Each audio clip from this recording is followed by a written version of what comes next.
Ricardo, I was saying to Sam before you got here, I was so ramped up. I was like, oh God, start the show. Okay. Like really keyed up. Welcome to the show. Welcome to the show.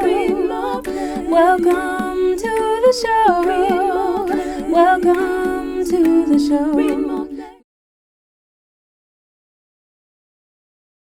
You guys didn't. No, that's awesome. I'm really excited about this too. I've done clearly I've done a lot more work on this one than I did. I know. I'm so proud of you. Wolves, which is cool. Now I kind of feel bad because I'm like, well, geez. Wait, what do you feel bad? Happen every time I'm really excited about a play because I was super into this one. So I was like, yeah, I want to just keep typing all my thoughts and all my ideas, and I've got pictures in my notes of what I would do with my artistic impressions and stuff, and I've already got my casting down, like all that stuff. And for the Wolves, I was just like, meh. Well, I think it's good, because I think it's good to know that this is what you do when you are excited. I also feel like, when we did Hamlet, you were kind of, I was asking you questions. It was like, I don't know. And then we did the Wolves quiz and you missed some questions, but because you had read the play twice and done some work on it, you had most of the answers. And now I bet if I had written the quiz about this play, because you did so much work, it's not just a matter of, I'm going to read it. Okay, I'm going to read it again. Okay, let's go. Like, you're doing work and you're starting to see what happens when you do analysis and when you start like activating your brain in this way. And so even if you're not thrilled, like, I didn't love reading the Chekhov. I, in fact, for the most part, actively disliked reading the Chekhov, but it was really making me think. So I kept at it. I didn't finish The Cherry Orchard. I ran out of time, but I read most of The Cherry Orchard. And then I read a synopsis for like the last. Did you read Ivanov? No, I read the four big ones. I've heard of Ivanov was included in the anthology that I downloaded, and I was just like, skip. Mine has a bunch. It has, let's see, what's it got? It's the plays of Anton Chekhov. Yeah, I've got the four big ones and Ivanov. So I've got Swan Song, The Bear, The Proposal, Ivanov, Seagull, Reluctant Tragic Hero, Wedding Reception, The Festivities, Uncle Vanya, Three Sisters, The Dangers of Tobacco, and The Cherry Orchard. Yeah, I have to say, and people, because I'm out here at the beach with some theater people too, and okay, just mentioning Chekhov to them, they were just like, oh, they were just like, kill me now. I'm so sorry you had to read this. That's 100% how I've always felt about Chekhov. Chekhov seems to be very divisive. Well, that's the thing. I was like, I don't want to talk about how much I hate Chekhov because I'm going to piss him off. And I was thinking the same thing. I was like, I've got to still come away with something positive to say about it. So I tried really hard to work that in there, because I remember when I was at the conservatory and I was just super excited about doing anything that, Chekhov was exciting to me. And I was like, oh yeah, this is a challenge. I get to learn all these lines, blah, blah, blah, blah. And looking back on it now, I'm probably like, I probably wasn't as passionate an actor when I was in delivery or whatever, but it felt like it felt really good just to work on it. And now I'm just like, in hindsight, I mean, in hindsight, that's great, but I don't think I would ever feel that way again. That's a whole ass mood right there. I'm really excited to just be involved in theater. I don't actually really pay attention. Yeah, I remember that feeling. I remember reading Chekhov the first time when I was an undergrad, and I remember the whole time I was like, this is so stupid. Like, nothing's happening. And then out of nowhere, they're like, I love you. And it's like, what? Where the fuck did that come from? We were just talking about the furniture. Like, and then I remember seeing somebody do a scene in my, because this was when I was in London, and like everybody was really good. And these two people did this scene, and I was like, holy shit, I didn't know that much was happening. Like I was taking everything very much at face value and like didn't realize just what an opportunity for nuance and character building that you can give an actor. So it's like I Yes. intellectually get the value of Chekhov, but I also, as an artist, want to be involved in art that is going to make the world, it's going to contribute to the well-being of the world. And that doesn't mean everything has to be bright and cheery, but it does mean you can't just say like, here, look at tragedy. There, you looked at tragedy. Like there has to be a reason to look at it.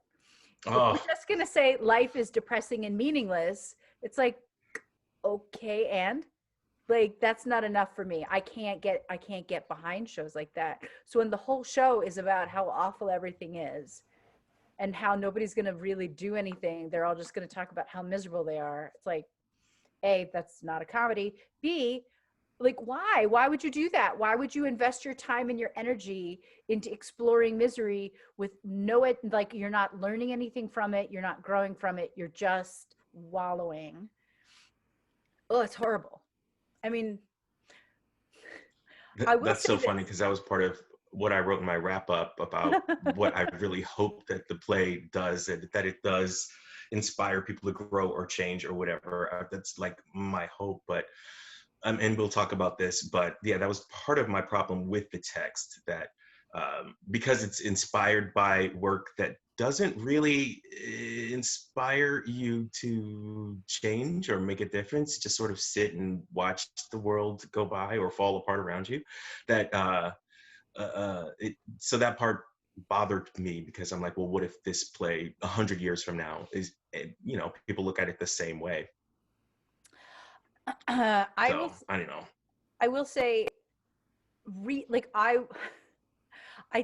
because everything was so rushed with getting the show launched, once the show aired, I kind of was like, I can breathe. I can get the dishes done. I can work out. So like almost the whole first week after we recorded The Wolves, or after The Wolves launched, I'm just going to breathe a little bit. And I was doing a lot of the social media work and like video editing and stuff, but I wasn't working on this play. So then it was like, okay, read Seagull. Okay, read Vanya. Okay, read the play. Okay, now read this and now do the analysis. And it was like, it was so condensed. So to be like forcing myself to read Chekhov on top of Chekhov on top of Chekhov on top of Chekhov was like, by last night, I was like, I fucking hate this. I hate this so much. Yeah. And then this morning, when I was 7 hours of sleep, and Madeline's not up yet, so I'll start reading Cherry Orchard. And it was like, oh, this isn't that bad. I think if you can be well rested, it's a lot easier to handle Chekhov. General life rule: take a nap before you read Chekhov.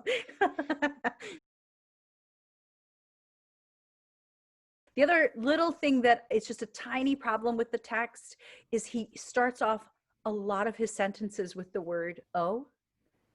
And I started noticing, someone would say, "oh, da da da da da," and the next line would say, "oh, da da da da da." And then, there were some pages where there were 8, characters had 8 separate sections of dialogue on the page, and 6 of them would start with the word "oh."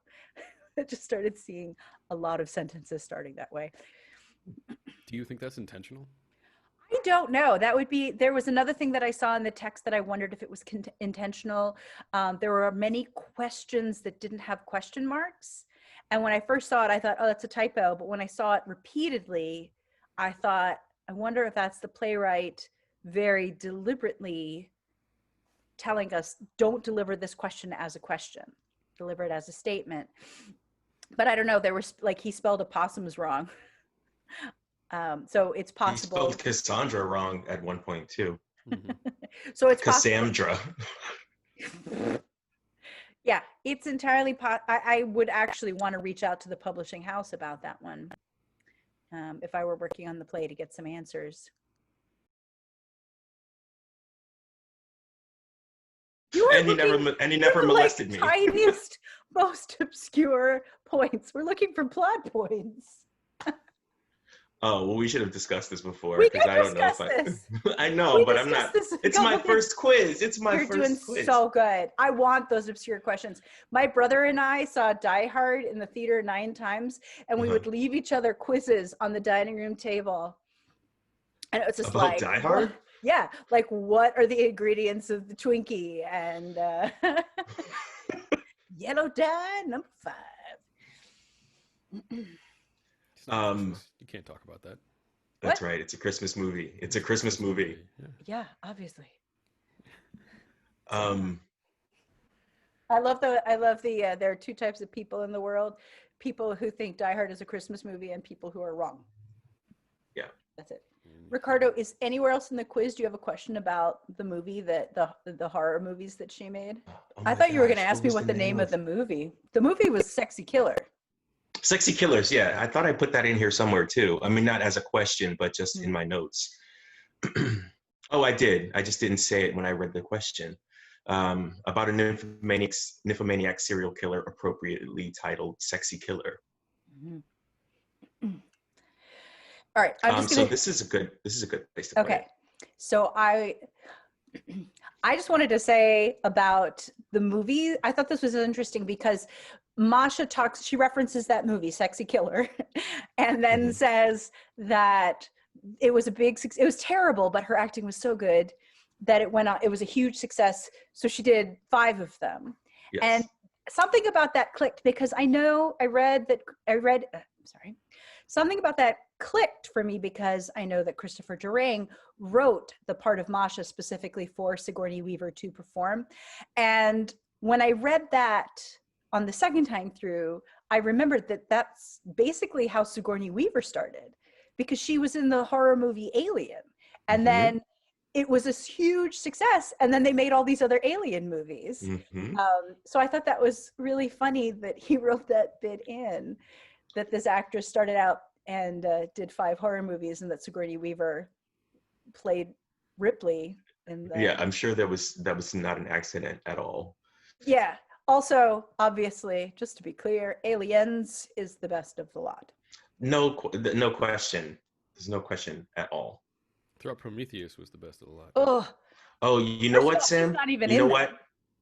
You're canceled. No, but it's part of the series, right? We're now accepting applications.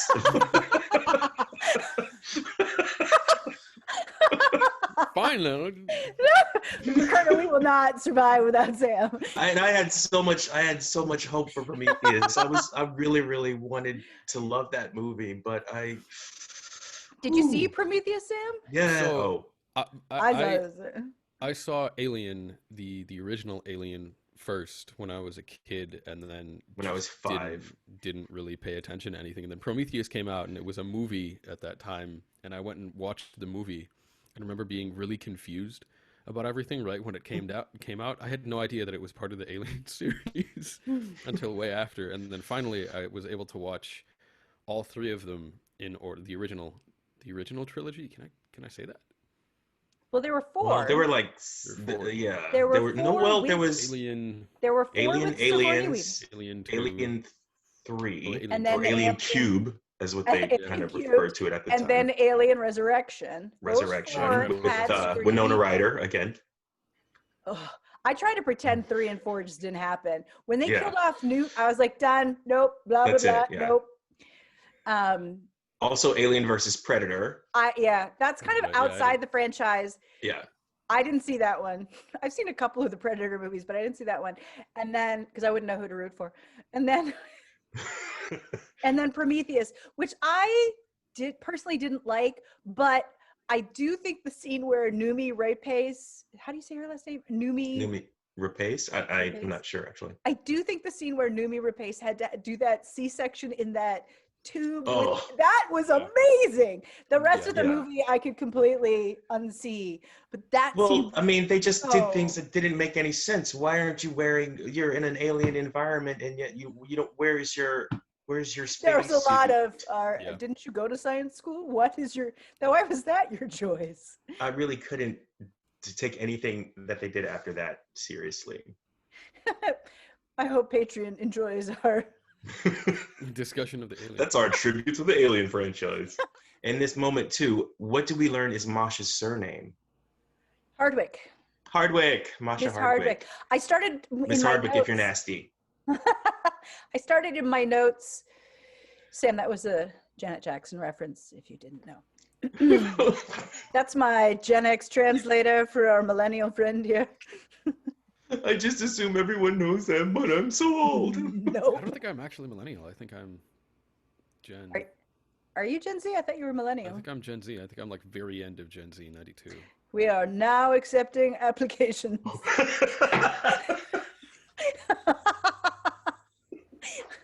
I'm afraid. I'm a joke on a strawberry. I'm too old to get the youngins involved here, I see. Oh God. Okay. Wait. I want to read this quote, and this can just be in the Patreon, but in Uncle Vanya, this is the quote. Astrov, the doctor, says, oh, wait, now is Astrov the doctor? Let me just check back here and make sure now that I said that.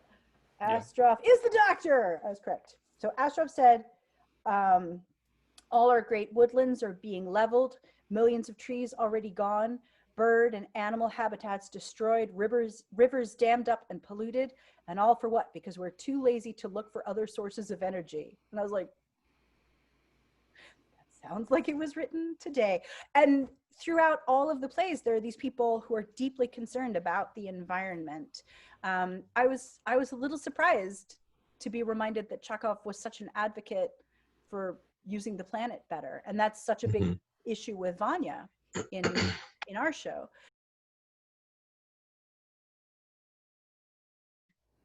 I got a question for both of you. Just Patreon. Not necessarily Patreon, but just things that I'm interested in now. After hearing you express your viewpoint like that, do you think that theater is ultimately an educational exercise then? Theater should exist to educate people, even if there's something negative that happens in a play. That negative should educate the audience into how to take that negative and turn it positive.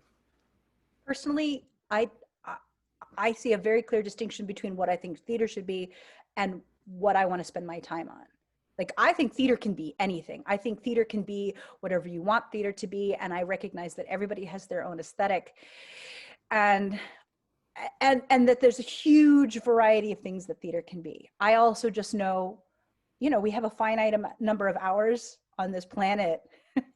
And I love theater, and I think that theater can be used. I use the term contribute to the well-being of the planet very specifically, because I feel like the play doesn't have to teach you anything. If you can watch the complete works of Shakespeare for 90 minutes and laugh uproariously, your body is flooded with positive hormones, and that's going to better equip you to walk around on the planet. If you see a play like The Last Days of Judas Iscariot, which I love so much and is very hard and does not end super well, I still feel like it illustrates how we have the power to leave the prisons that we make for ourselves. So that's just me personally. I think theater can be whatever somebody wants theater to be. Yeah, I agree. I also think that it should be the mirror. It should be shining the mirror on humanity and showing us who we are, or who we could be. us, or who we could be, or who we aren't.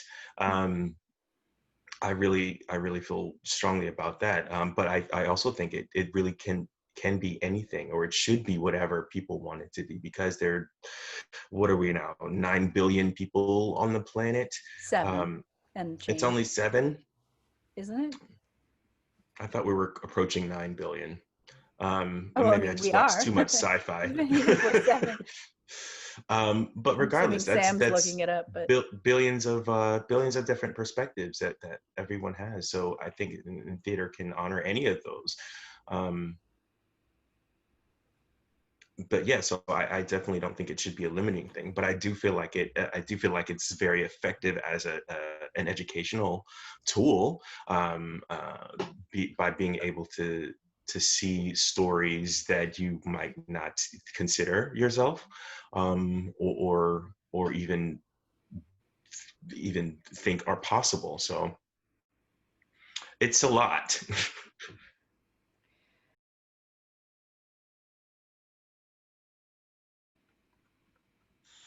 Script. I didn't copy this part over. I'm fired. Please accept applications and resumes for my. While you're copying that over, I have my question for you guys. Oh Okay. yeah. Because I was going to ask you a question Okay. every But it's time. at 3 o'clock, so it can't be a long Oh, conversation. jeez. Okay. My question is specifically, uh, after reading this play, and especially Vanya's, outburst at the very end, the concept of shared memories was a huge thing in that. Do you guys think that with the proliferation of the internet and the diversification of media and the way that we consume media, do you think that shared memories aren't something that are as universal as they used to be, and that's a particularly unfortunate thing?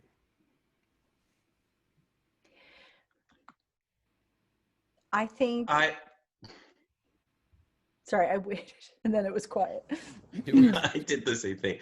You go first because I wanted because this is one of my quotes, which I didn't actually get to. Uh, Okay. I was thinking about that idea of shared memory. I was thinking about this question, Sam, while I read it, because he was talking about that concept of shared experience. mm-hmm. And I do feel like it still happens. And maybe it seems like it happens less frequently, but I don't know, because I wasn't alive in these time periods that he's referencing. I feel like people have always had different kind of focuses, and maybe now somebody gets their information, consumes their media from TikTok, and somebody else gets it from cable TV, and somebody else gets it from movies, and somebody else still gets it from books. I think that there's always been a huge volume throughout modern history. There's more books than anybody can read. There's more plays than anybody could see, but that there are these moments that unify, and I feel like they become shocking cultural markers. I mean, I remember when I was a kid, people would talk about, where were you when Kennedy was shot? And that was before I was born, so I have no reference to it, but I remember hearing it a lot when I was a kid. So when September 11th happened, and it became this massive touchstone for everyone in the country that you can talk about. I mean, I still can remember so clearly how that day went for me. And every year when September 11th rolls around, people who were old enough to be really affected by it are still having that conversation. Where were you when September 11th happened? I think for the rest of our lives, God willing, they will be for some time, we will use COVID as a major cultural touchstone. I think Hamilton is something that enough people have become familiar with that it's a big cultural thing that we're doing together. I do think that it gets harder, as there are more people and more options, that it gets harder to find something that lots of people can reflect upon together. But I don't think it's impossible. I do still yeah, think it's happening. I think so too. And actually, one of my honorable mention quotes for my favorite quotes was the quote that Vanya says, "Now there's Twitter and email and Facebook and cable and satellite, and the movies and TV shows are all worthless, and we don't even watch the same worthless things together. It's all separate, and our lives are dot dot dot disconnected." And that's one of the reasons why I think it actually is so important to hold on to things like shared memory. Even if they're only shared memories that you may have with a brother or a sister or family members. I really, and at the same time, not making anyone's shared memories more valuable than anyone else's, because all of our experiences at the end of the day are our own experiences, and they should be honored however they can be. Um, but I do think it's super valuable, and I do think it's still possible to give these experiences importance and weight. I also think it's really exciting when you find somebody else who really likes something that you like. Somebody posted on Facebook not too long ago, what's a movie that you love that you don't think it gets the appreciation it deserves or something? And I wrote Cloud Atlas, and Maxwell Alexander, who's somebody Sam and I both know, also wrote Cloud Atlas, and was like, oh, we're best friends because we both love this. And I was talking with one of my best friends, Lisa, who was on the birthday call with us. And Ricardo knows Lisa. We're going to talk about Lisa in a minute. I love Lisa. I love Lisa. But she and I were texting about podcasts not too long ago. I mean, really just a couple of days ago. And this is someone who's been my best friend for almost 20 years. And I said, one of the podcasts I really like is The History Chicks. And she said, oh, I love The History Chicks. And it was like, what? We are both listening to this podcast? And I didn't know it. What? Are we best friends? Oh, that's right. We are. I do think it can be really exciting when you find somebody who has that cultural touchstone. It's like, oh, you watch Game of Thrones? Okay, let's talk about it. And like Sam, we keep joking about, oh, we have to talk about Fleabag. We have to talk about Fleabag.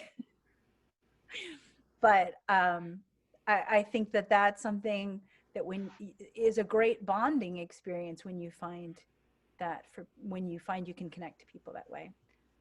And I have 9 minutes before I must be in the car. Yes. Okay, let's do the outro. We're gonna read up on a lot of plays and talk about them in many ways. So welcome to the show. Welcome to the show. Read more plays. Believe it or not, I'm walking on air. Never thought I could feel so free.